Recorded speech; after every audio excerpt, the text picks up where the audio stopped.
everyone, I'm Tanya Hochschild, and thank you for joining me for another edition of Book Nook.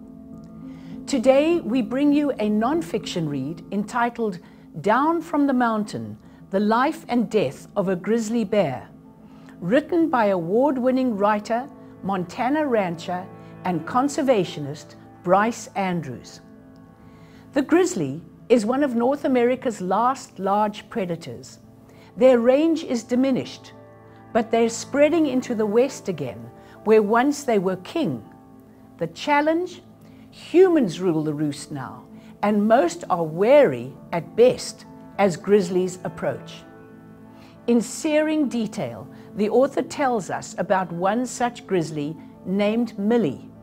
A typical mother, she's strong, cunning, and fiercely protective of her cubs. But raising her cubs is hard. The mountains are changing as the climate warms and people crowd the valleys. There's obvious dangers like poachers and subtle ones, like the cornfield that draws her into human territory, and sure trouble.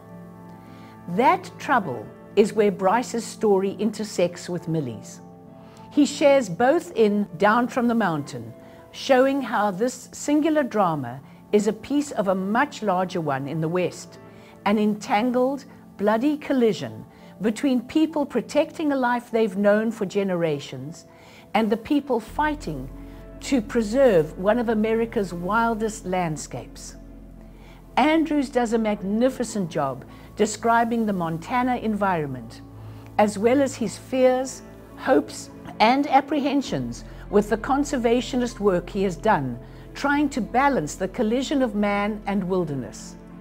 You'll find Down from the Mountain in the non-fiction section of the Shell Point Library, so stop by and check it out.